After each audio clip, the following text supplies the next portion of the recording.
Assalamualaikum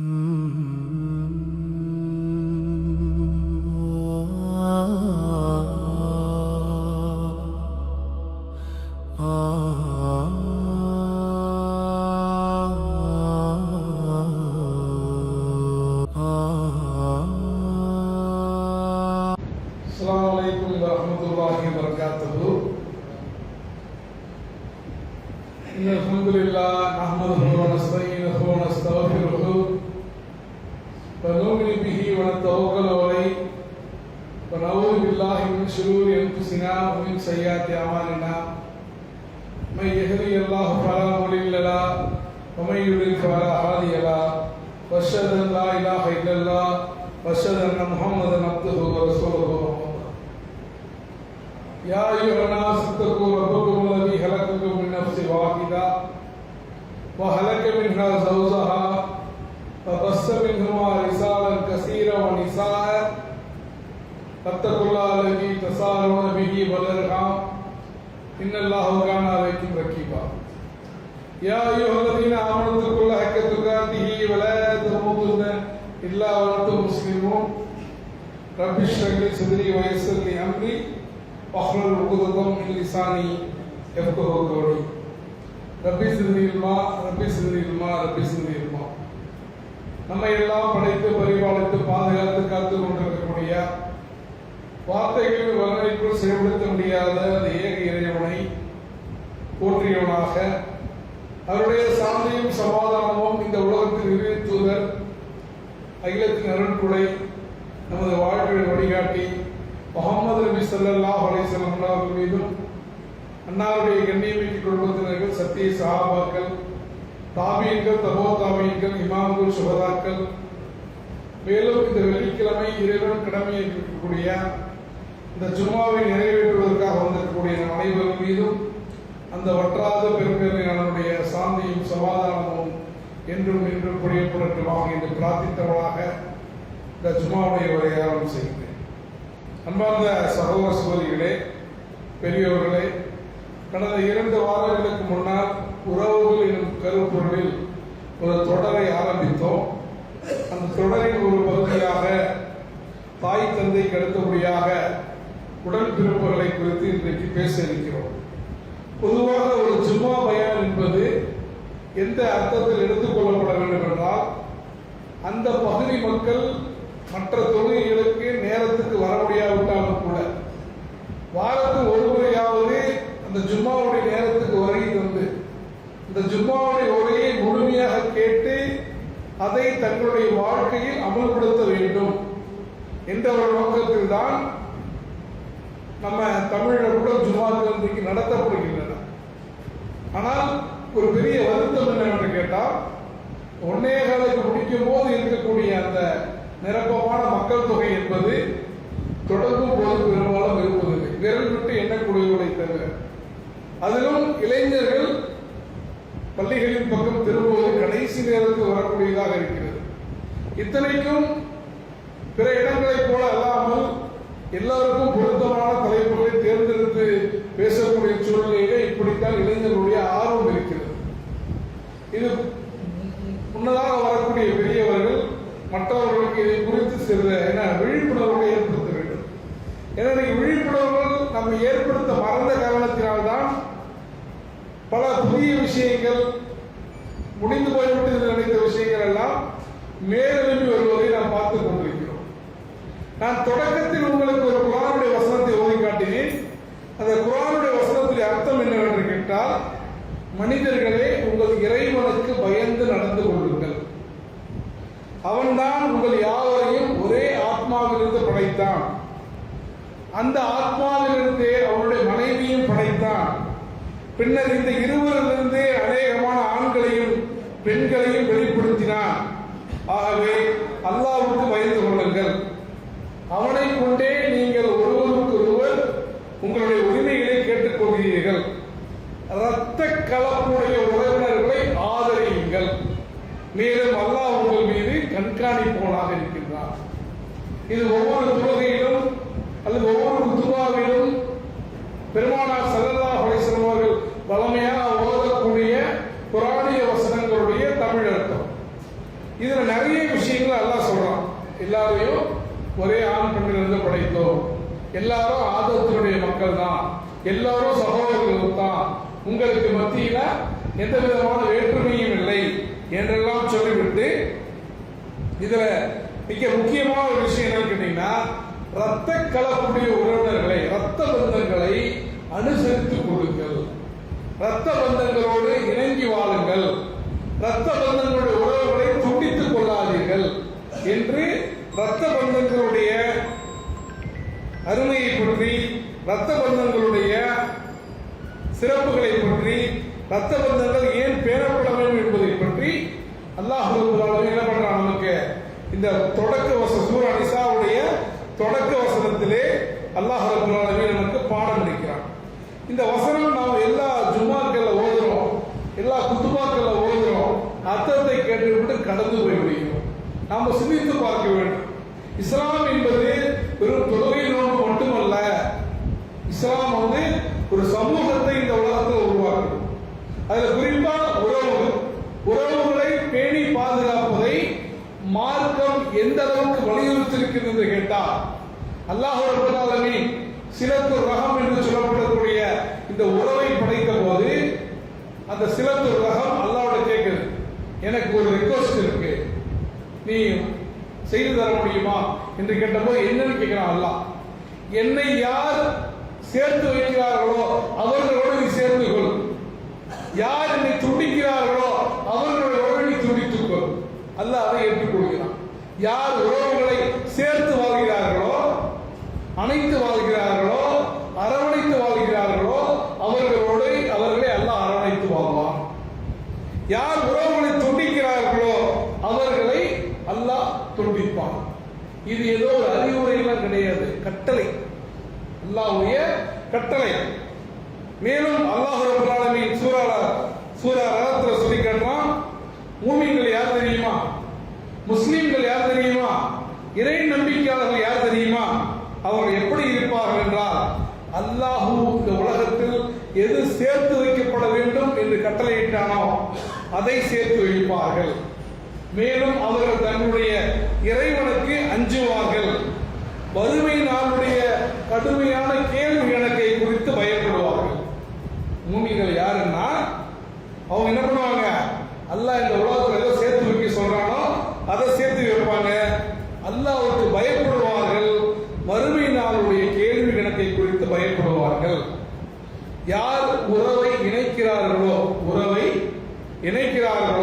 அவர்களை அல்லாஹ் நேசிக்கிறான்.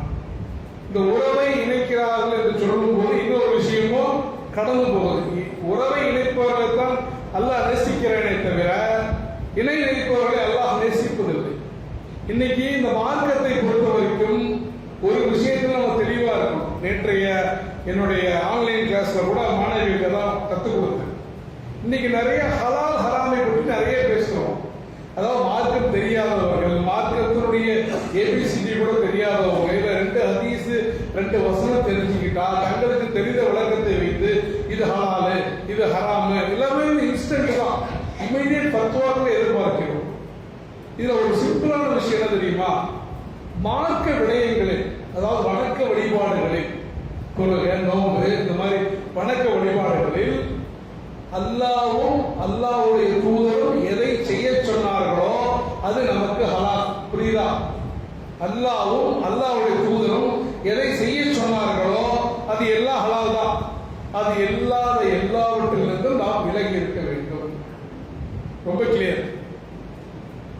உலக விஷயங்கள்ல அல்லாஹ்வும் அல்லாஹ்வுடைய தூதரும் எதை செய்ய வேணாம்னு சொன்னாங்களோ அது எல்லாம் நமக்கு ஹராம், அது அல்லாத எல்லாம் ஹலால். இந்த ஒரு விஷயத்தை நம்ம கிளியரா புரிஞ்சுக்கிட்டா நம்ம என்ன பண்ண மாட்டோம், மாற்று வழிகளில் தவறான வழிகளில் போக மாட்டோம். நபிகள் நாயகம் ஸல்லல்லாஹு அலைஹி வஸல்லம் அவர்கள் நபியாக ஆவதற்கு முன்னால், அதாவது நுபுத்துவம் அடைவதற்கு முன்னால் சிறு வயதுல அவர்கள் எப்போதும் தனித்திருப்பார்கள், மற்றவர்களோடு பெரும்பாலும் கலந்திருக்க மாட்டாங்க, எப்போதும் இந்த சமூகத்தை பற்றி சிந்திப்பார்கள் நம்ம படிச்சிருக்கிறோம். ஆனா அந்த ரசூலுல்லாஹ் ஒரு முறை ஒரு திருவிழாவுக்கு மற்றவர்களோடு போறாங்க, போய் பார்ப்போமே அப்படின்ட்டு. போகக்கூடிய வழியில் அல்லாஹ் அவர்களுக்கு மயக்கத்தை கொடுத்து விடுகிறான்.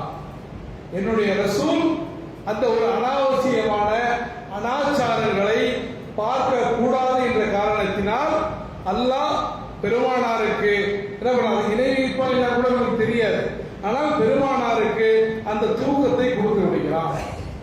அப்ப சாதாரணமான அனாச்சாரங்களுக்கு இறை தூதரை அல்லாஹ் ரப்பல் ஆலமீன் அதிலிருந்து பறக்கெடுக்க வைத்திருக்கிறான் என்றால், சமூகம் மறந்து போய்விட்ட விஷயங்களை, இறைவனுக்கு இணை கற்பிக்கக்கூடிய காரியங்களை உலகத்தினுடைய நன்மைகளுக்காக, உலக ஆதாயங்களுக்காக, சில அனுகூலங்களை பெறுவதற்காக இன்று நாம் செய்ய தலைப்படுகிறோம் என்றால் அவர்களுக்கு மறுமையுடைய பயம் என்று நிச்சயமாக இல்லை.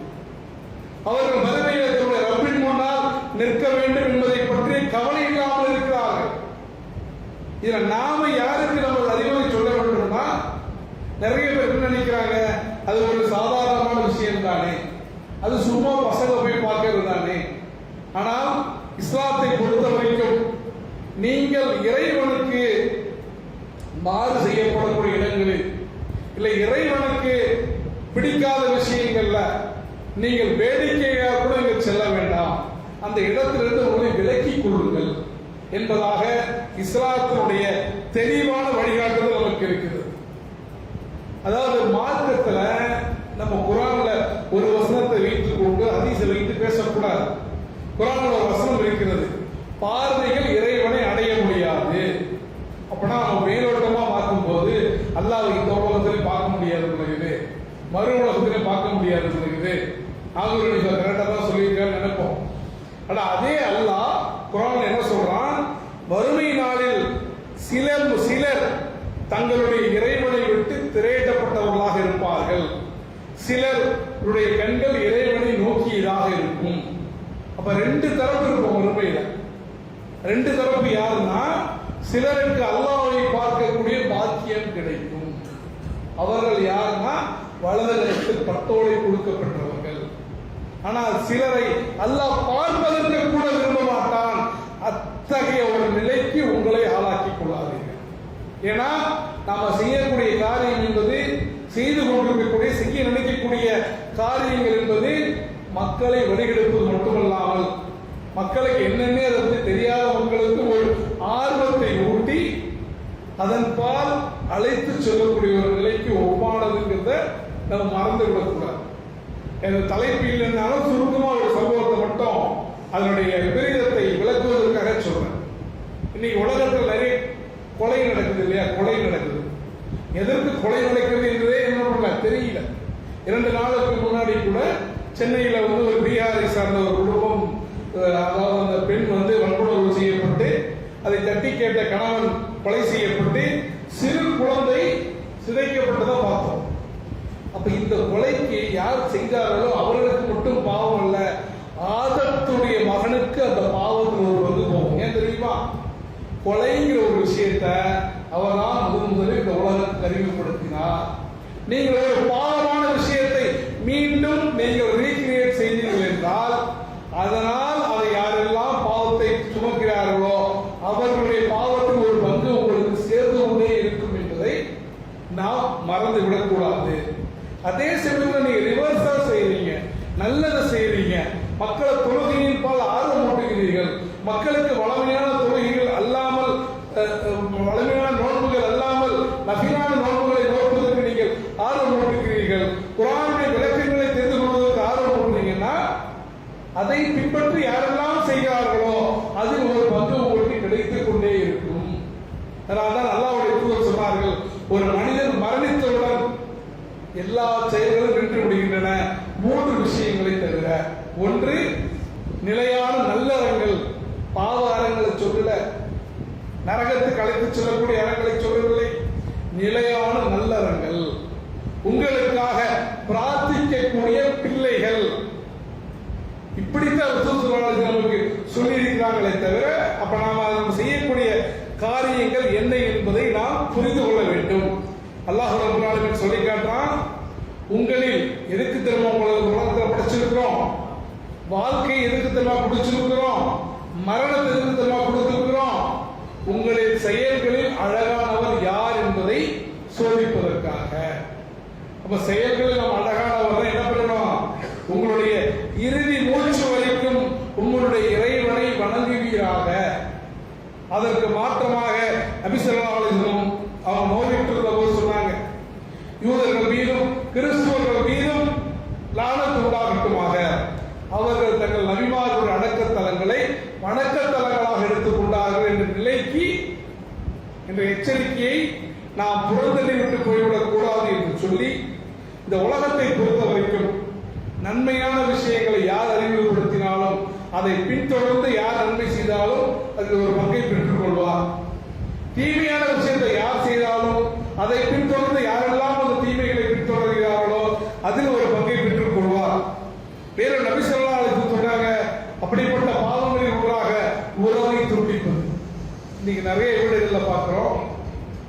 அதாவது நிறைய வீடுகள் அண்ணன் தம்பிகளுக்கு மத்தியில மனஸ்தாபங்களை பார்க்கிறோம்.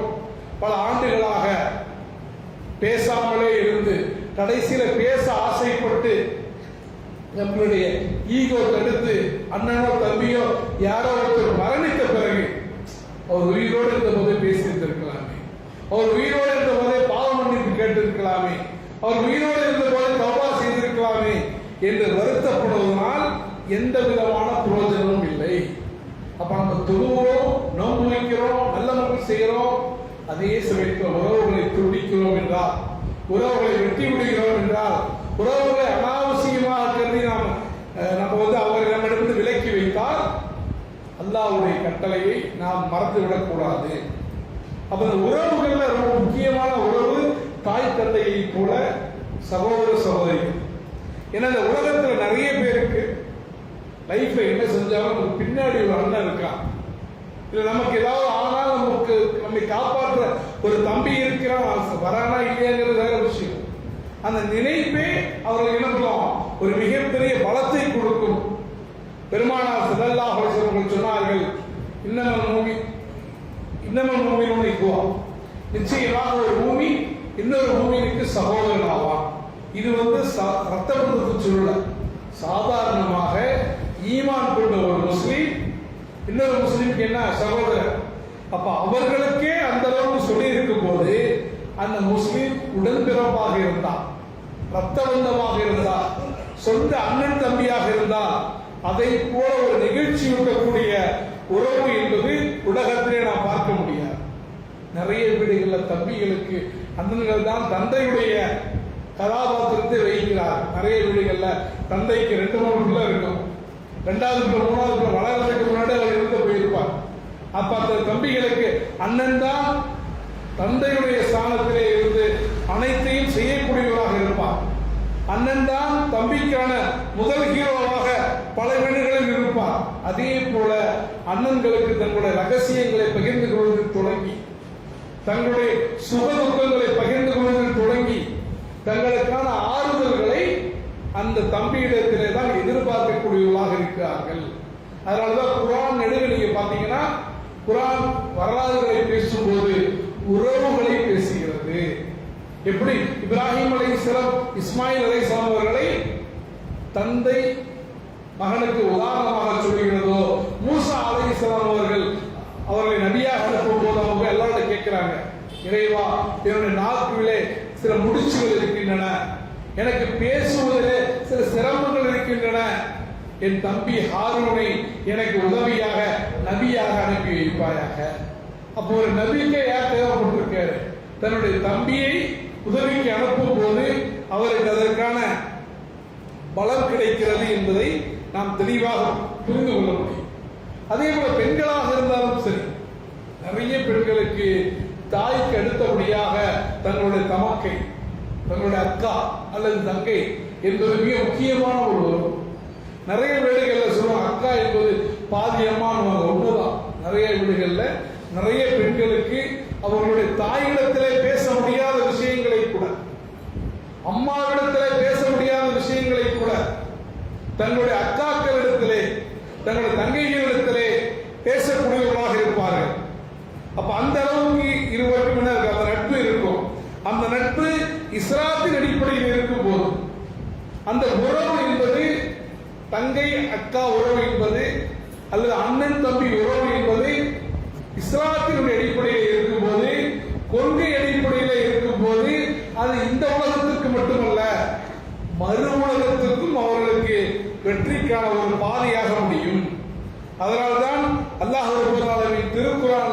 பல இடங்கள்ல அதை சொல்லி காட்டலாம். உதாரணத்துக்கு பிறவும் கனவு காண்றான். என்ன கனவு காண்றான்?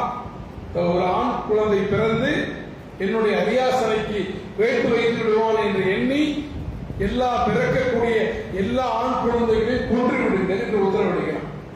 இவங்க என்ன பண்றாங்க? மூசா அலைஹிஸ்ஸலாத்தை பெற்ற பிறகு மூசா அலைஹிஸ்ஸலாத்தை ஆத்துல அனுப்பி விட்டுறாங்க. ஆத்துல அனுப்பி விட்டு அதுக்கு என்ன ஆச்சுன்னு பார்த்ததுக்கு யார் பின்னாடி போறான்னா மூசாவுடைய அக்கா பின்னாடி போறாங்க. அந்த பிறவனுடைய மனைவி எடுத்த போது அந்த நம்ம தம்பியை எடுத்துட்டு போயிட்டாங்களே, தம்பியுடைய நிலைமை என்னன்னு போய் பார்க்கிறாங்க. மூசா அலைஹிஸ்ஸலாம் அவர்கள் பால் குடி மறுத்த போது அப்ப அவங்களா சொல்றாங்க, இங்க ஒருத்தவங்க இருக்கிறாங்க, அவங்க பால் கொடுத்தா எந்த குழந்தையும் குடிக்கும் என்று சொல்லி தன் தாயே அழைத்து சென்று தாயை தம்பியோடு இணைக்கக்கூடிய அந்த பணியை ஒரு அக்கா தான் செய்யறாங்க. இஸ்லாமிய வரலாற்றிலையும் இந்த மாதிரி நிறைய உறவுகளை அல்லாஹ் ரப்பல் ஆலமீன் சொல்றோம். அந்த சகோதரர்களுக்கு மத்தியிலான உறவுகளை சொல்லும் போது நிறைய நல்ல உறவுகள் இருந்தாலும் சகோதரர்களுக்கு மத்தியில என்ன இருக்கக்கூடாது, எத்தகைய குணங்கள் இருக்கக்கூடாது என்பதற்கு மிக சிறப்பான ஒரு உதாரணம் யூசுப் அலைஹிஸ்ஸலாம். யூசுப் அலைஹிஸ்ஸலாத்தை பற்றி அல்லாஹ் குர்ஆன்ல ரொம்ப விரிவான விளக்கம் வருது. நீங்க யாருக்கெல்லாம் வரலாறுகளை படிக்கக்கூடிய ஆர்வம் இருக்கிறதோ மற்ற தேவையில்லாத விடயங்களை படிப்பதை விடுத்து குர்ஆனுடைய தமிழாக்கத்தை வரக்கூடிய ரமலானிலாவது இதுவரைக்கும் படிக்காதவங்க ஒரு உறுதிமொழி எடுத்துக் கொள்ளுங்க. வரக்கூடிய ரமலானுடைய 30 நாட்களில் ஒரு நாளைக்கு ஒரு ஜுஸு நிச்சயமா படிக்க முடியும். அரபி படிக்க வரல, அதை கத்துக்குங்க, அது வேற விஷயம். அதை தாண்டி குர்ஆன் நம்மிடத்தில் என்ன பேச விரும்புகிறது அது தெரிந்திருந்தால் நம்மிடத்தில் அனாச்சாரங்கள் இருந்திருக்காது. குர்ஆனுடைய செய்தி நம்ம உள்ளத்தில் போயிருந்தால் எதுவும் மக்களிடத்தில் சொல்வதற்கு தேவையில்லாத அளவுக்கு மக்கள் தெளிவான பாதையில் இருப்பாங்க. சொல்றாங்க, இறப்பதற்கு முன்னால் நான் உங்களிடத்தில் இந்த மார்க்கத்தை தெளிவான ஒரு விஷயத்தை விட்டு சொல்கிறேன் என்று சொன்னார்கள். நீங்கள் எப்போதெல்லாம் இந்த திருக்குர்ஆனையும் என்னுடைய வழியும் பற்றி பிடிக்கிறீர்களோ, கைவிடாமல் இருக்கிறீர்களோ, நீங்கள் இருந்து வழி தவறவே மாட்டீர்கள் என்று அல்லவா பெருமானார் ஸல்லல்லாஹு அலைஹி வஸல்லம் சொன்னாங்க. அப்ப இந்த ரமலான்லயாவது குறைஞ்சு நீங்க வந்திருக்கக்கூடிய நாமளாவது குர்ஆனை முழுசா படிப்பதற்கு நியத்து வைத்துக் கொண்டு அதை படிப்போம் இன்ஷா அல்லாஹ். யூசுப் அலைஹிஸ்ஸலாம் அவருடைய சகோதரர்களை குறித்து அல்லாஹ் திருக்குர்ஆன்ல ரொம்ப தெளிவா சொல்றான். யூசுப் அலைஹிஸ்ஸலாம் கனவு பண்றாங்க. அந்த கனவை தன்னுடைய தந்தையிடத்தில் சொல்றாங்க நீ உன்னுடைய சகோதரர்கிட்ட சொல்லாத, அவர்கள் பொறாமை பிடித்தவர்கள் ஏதாவது செய்வாங்க மறைச்சு வைக்கிறாங்க. தங்களுடைய தந்தை யூசுஃபின் மீது மட்டும் ரொம்ப பாசமா இருக்காரு அப்படிங்கிற ஒரு பொறாமையினால வலுக்கட்டாயப்படுத்தி தந்தை அனுப்ப மாட்டேங்கிறார். ஆனா தந்தையை வலுக்கட்டாயப்படுத்தி யூசுஃபை கூட்டு செல்கிறார். வியாபாரத்துக்கு செல்லும் போது நாங்கள் யூசுஃபை கூட்டு போகிறோம். தந்தை மறுக்கிறார். எங்களுக்கு மேல நம்பிக்கை இல்லையா? ஒரு ஓனா அடிச்சுட்டு போற அளவுக்கு நாங்க யூசுஃபை நாங்க கவனிக்காம விட்டுருவா என்றெல்லாம் சமாதானம் செய்து போறாங்க. நடந்த கதை நமக்கு தெரியும். அவங்க என்ன பண்றாங்க? கிணற்றில வீசி கடைசியா கொல்ல முயற்சி செய்கிறார்கள். அதுல ஒருத்தர் வேணாம் கிணத்துல போடுறாங்க, கிணத்துல போடுறாங்க. அந்த பக்கம் வியாபார பொருளை எடுத்த போது போட்ட தம்பிக்கே போய் காசு கேட்டு வாங்கிட்டு என்ன பண்றாங்க? அவரை அனுப்பி விடுகிறார்கள். கடைசியில் அவர் அந்த மன்னருடைய முக்கியமான அமைச்சருடைய வீட்டிலே வளர்கிறார். அமைச்சருடைய மனைவி யூசுப் மீது சபலப்பட்டு யூசுஃபின் பின்னால் போகும்போது அமைச்சர் முதல்ல யூசுப் சந்தேகிக்கிறார். அப்புறம் உண்மை தெரிந்தவுடன் அப்புறம் பின்னால் இந்த சம்பவம் தெரிந்தால் நமக்கு அவமானம் என்று கருதி யூசுப் அலைஹிஸ்ஸலாம் அவர்களை சிறையில் அடைக்கிறார்கள். பின்னால் யூசுப் அலைஹிஸ்ஸலாம் பண்றாங்க அந்த நாட்டுடைய அதிகாரமிக்க அமைச்சராக மாறிவிடுகிறார். அப்ப இந்த கதையில பாத்தீங்கன்னா, இந்த வரலாறுல பாத்தீங்கன்னா பொறாமை பண்றாங்களா இல்லையா? துரோகம், சொந்த தம்பிக்கு துரோகம் அளிக்கிறார்கள், கிணத்துல தள்ளுறாங்க, தன்னோட தந்தையை ஏமாற்றுகிறார்கள். ஆனால் யூசுஃபுக்கு எல்லாம் என்ன பண்ணான்? அந்த எகிப்தினுடைய உச்சபட்ச பதவியை கொடுத்தான். இது நமக்குள்ள படிப்பினை என்னன்னா, அல்லாஹ் நமக்கு ஒன்றை கொடுக்க நாடிவிட்டால், அல்லாஹ் உங்களுக்கு நலவை நாடிவிட்டால், இந்த உலகத்தில் இருக்கக்கூடிய அத்துணை பேரும் ஒன்று சேர்ந்தாலும் இறை கட்டளைக்கு மாற்றமாக உங்களுக்கு தீங்கிழைக்க முடியாது. நம்முடைய நம்பிக்கை என்பது மனிதர்களிடத்தில் இருக்கக்கூடாது, அல்லாஹ்விடத்தில் இருக்க வேண்டும். அதே போல நவுதுபில்லாஹ்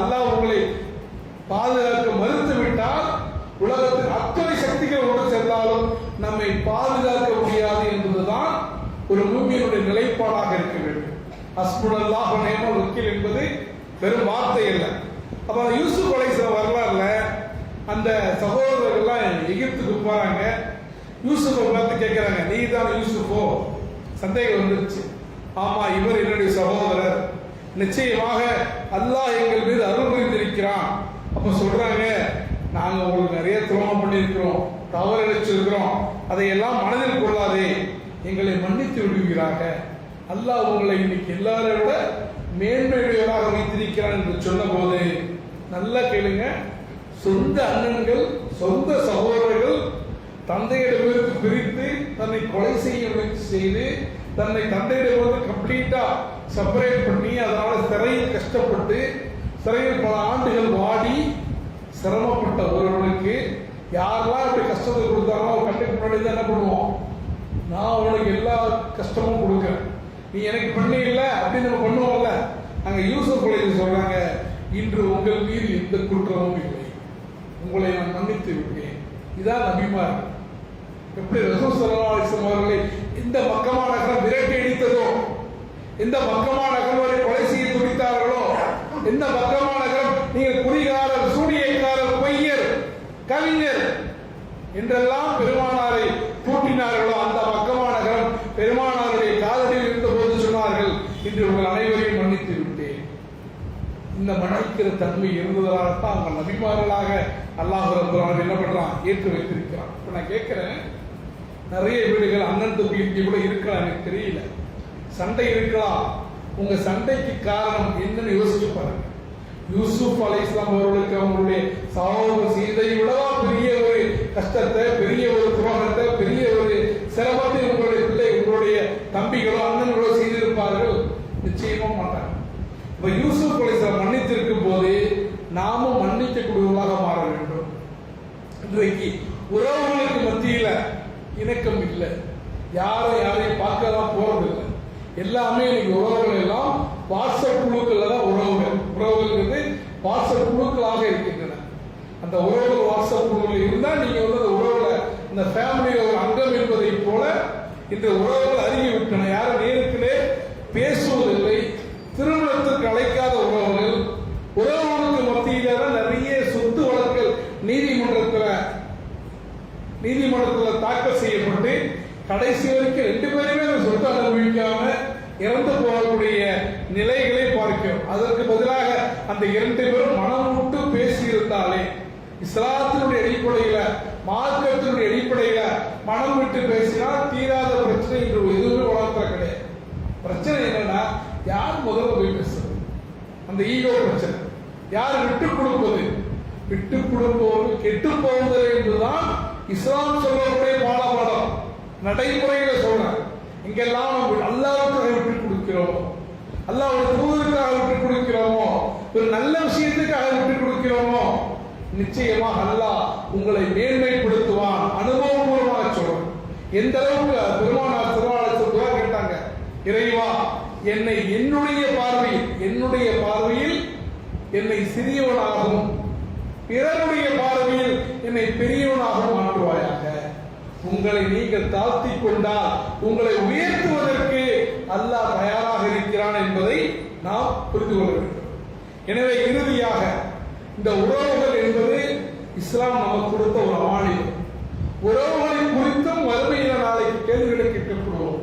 சின்ன சின்ன பொருளாதார காரணங்களுக்காக, சின்ன சின்ன மனக்கசப்புகளுக்காக, சின்ன சின்ன தவறுகளுக்காக உறவுகளை குறித்துக் கொள்கிறோம். உறவுகளை பேணுவது என்ன தெரியுமா? அவங்க பேசினா நான் பேசுவேன் என்பது அல்ல, அவர்கள் சலாம் சொல்ல நான் சலாம் சொல்வேன் என்பது அல்ல. உறவை பேணுவது, உறவை பேணுவது என்பது அவர்கள் மறந்து விட்டாலும், அவர்கள் துண்டிக்க நினைத்தாலும் முதல் கரத்தை நீட்டி முதல் சலாத்தை சொல்லி அவர்களை அரவணைக்கக்கூடிய தன்மை இருக்க வேண்டும். அப்படி எப்போதெல்லாம் நீங்கள் இருக்கிறீர்களோ நிச்சயமாக புரிந்து கொள்ளுங்கள், உங்களோடு அல்லாஹ் இருக்கிறான். அந்த குணத்தை எப்ப நம்ம விடுறோமோ நம்ம என்ன பண்ணுவோம், நம்மிடமிருந்து அல்லாஹ் விலகி விடுவான். எனவே உறவை காப்பதற்கான முதல் படி, இன்னைக்கு என்ன மனக்கசப்பு இருந்தாலும் இன்னைக்கு இந்த ஜும்மா முடிந்த பிறகு முதல்ல அப்படி முறிந்த உறவுகளுக்கு போன் பண்ணி பேசுங்க, சலாத்தை சொல்லுங்கள். எந்த ஒரு முஸ்லீமாவது எவ்வளவு சண்டைக்காரனா இருந்தாலும் சலாம் சொன்னா பதில் சலாம் சொல்லாம நான் வந்து சண்டையா இருக்கேன் சலாம் சொல்ல மாட்டேன் யாராவது சொல்லுவாங்களா? யாரும் சொல்ல மாட்டோம். முதல்ல சலாத்தை சொல்லுங்க, அன்பை பரிமாறிக் கொள்ளுங்கள். பெருமானார் ஸல்லல்லாஹு அலைஹி வஸல்லம் சொன்னாங்க, உங்களுக்கு அன்பளிப்புகளை பரிமாறிக் கொள்ளுங்கள். எந்த நோக்கமும் இல்லாமல் நான் இவங்களுக்கு கல்யாணத்துக்கு இவ்வளவு கொடுத்தேன் அப்பதான் அவன் என் கல்யாணத்துக்கு கொடுப்பாங்க அந்த மாதிரி ஒரு உலக நோக்கங்கள் எல்லாம் இல்லாமல் இறைவனுக்காக பரிசுகளை உங்களுக்கு பரிமாறிக் கொள்ளுங்கள். உறவுகளுக்காக துஆ செய்யுங்கள். உறவுகளுக்காக அழக்கூடிய இதயத்தை அல்லாஹ் கைவிட்டு விட மாட்டான். அதே போல வார்த்தைகள் நம்ம உறவுகள் பிரிவதற்கான மிக அடிப்படை காரணம் என்ன தெரியுமா? கோபத்துல இருந்தா வார்த்தை விட்டுரும். அதுக்கப்புறம் நினைச்சு பார்த்தா செய்த வார்த்தை தப்புன்னு தெரியும், ஆனா விட்டுட்டோம். கொட்டிய அரிசிகளை பொறிக்கலாம், கொட்டிய வார்த்தைகளை பொறுக்க முடியாது. வார்த்தைகளை விடுவதற்கு முன்னால் கவனத்தோடு நம்முடைய வார்த்தைகளை பயன்படுத்த வேண்டும். ஒரு சொல் வெல்லும், ஒரு சொல் கொல்லும். அதான் உண்மை. அப்ப வார்த்தைகளை உறவுகளுக்கு மத்தியிலே நம்ம நிதானமாக பயன்படுத்த வேண்டும். மறுமை நாள் அல்லாஹ் கேட்பான், நான் கொடுத்த உறவுகளுக்கு என்ன நியாயம் செய்தார்? நிறைய பேர் இந்த உலகத்தில் தந்தை இல்லாமல் தாய் இல்லாமல் உறவுகள் இல்லாமல் இருக்கிறார்கள். ஆனால் உங்களுக்கு இவ்வளவு உறவுகள் கொடுத்தேனே அதற்காக நீ என்ன செய்தா என்று கேட்கும் போது அந்த உறவுகள் சாட்சி சொல்வார். பணம் பதவி இல்லை, அந்த உறவுகள் சாட்சி சொல்வார்கள். எனவே பெருமானார் ஸல்லல்லாஹு அலைஹி வஸல்லம் சொல்லக்கூடிய அடிப்படையில் குர்ஆன்ல அல்லாஹ் ரப்பல் ஆலமீன் சொல்லக்கூடிய அடிப்படையில் உடைந்து கிடக்கக்கூடிய உறவுகளை இணைக்கக்கூடியவர்களாக சகோதரர்களுக்கு மத்தியில் இருக்கக்கூடிய பிணைப்புகளை மாற்றி பொறாமையை நம்மிடமிருந்து அகற்றி அவர்களுக்காக துஆ செய்து அவர்களோடு இணைந்து வாழ்ந்து மீண்டும் ஒரு நினைவூட்டுகிறேன், நல்ல விஷயங்களை ஒத்துழைத்துக் கொள்வோம். தீமையான விஷயங்களை விலகி இருப்பதோடு அதை செய்பவர்களுக்கு அழகான அறிவுரைகளை சொல்லி குறைந்தபட்சம் நாங்கள் நினைவூட்டி விட்டோம் என்றாவது நம்முடைய பொறுப்பிலிருந்து தப்பித்துக் கொள்ளக்கூடிய அந்த பாக்கியத்தை எல்லாம் வல்ல ரப்பல் ஆலமீன் உங்களுக்கும் எனக்கும் தருவனாக. இந்த பிரார்த்தித்தவனாக, இந்த பிரார்த்திக்க தூண்டியவனாக இந்த உரையை நிறைவு செய்கிறேன். வாகிதமான